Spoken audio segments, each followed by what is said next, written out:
Nayib Bukele triunfó en las elecciones de El Salvador con un margen tan abismal que confirma lo que es.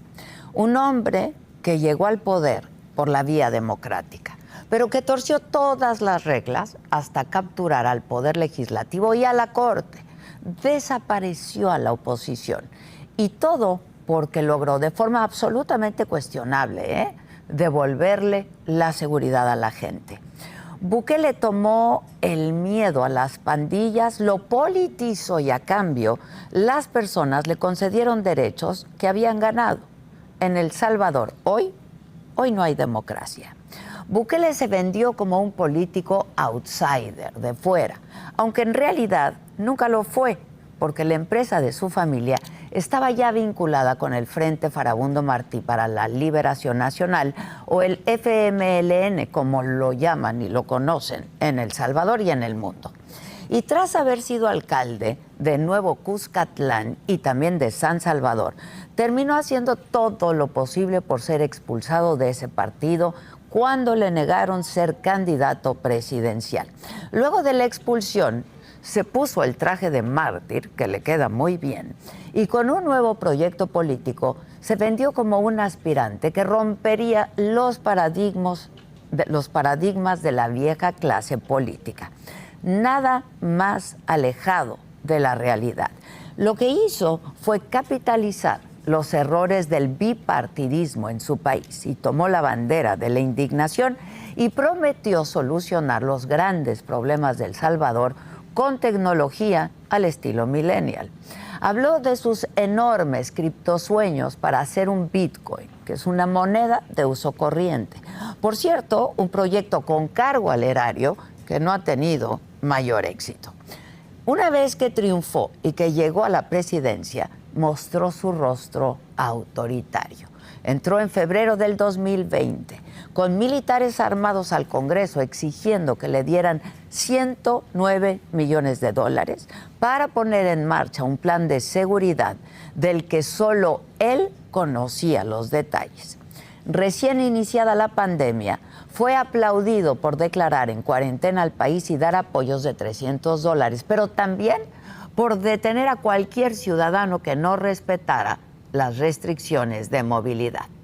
Ya entonces demostraba su mano dura, ese comportamiento paternalista, diciendo que la medicina para corregir el rumbo del país sería amarga. Y en efecto, Bukele tiene a El Salvador en estado de excepción.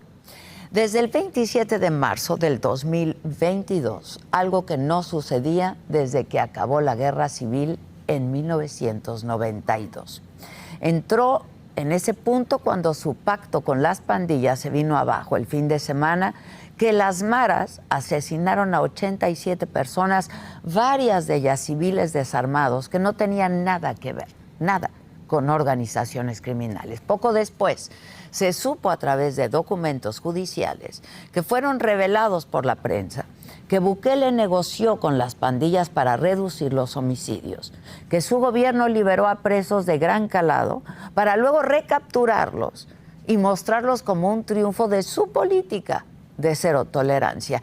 Incluso la semana pasada se supo que Bukele estuvo dispuesto a pagar $1 millón al cártel Jalisco Nueva Generación para que secuestrara al líder de la Mara Salvatrucha y lo entregara al gobierno.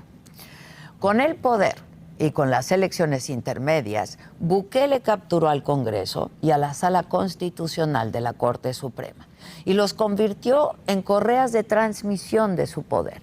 Consiguió reelegirse por una interpretación muy torcida de la ley e hizo campaña a través del miedo, de decirle a la gente que sin él en el poder volverían las maras a las calles, porque así de frágil es lo que presume como un logro. Al frente de El Salvador, Bukele ha encarcelado a más de 70,000 personas en 2 años. En las prisiones han sido asesinadas 185 personas que estaban bajo custodia del Estado, de acuerdo con la organización Cristosal.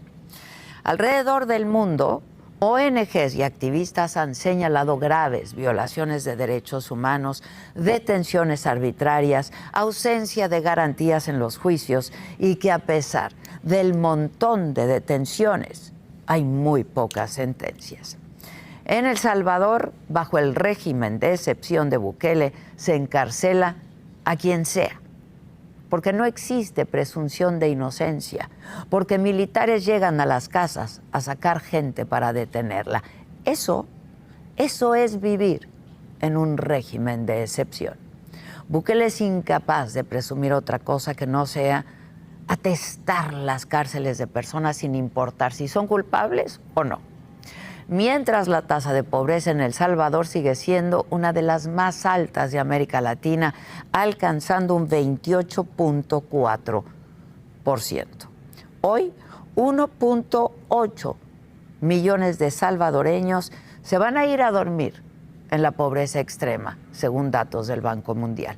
Las principales agencias calificadoras como Moody's y Fitch Ratings han advertido que El Salvador va a entrar en impago por haber convertido el Bitcoin en una moneda legal. Bukele no tiene nuevas ideas, como llamó a su partido político. Lo que tiene son ideas autoritarias, miedo a la libertad de prensa, terror a la crítica, pavor de que caiga el telón sobre él y se descubra que en realidad es un farsante. Yo soy Adela Micha.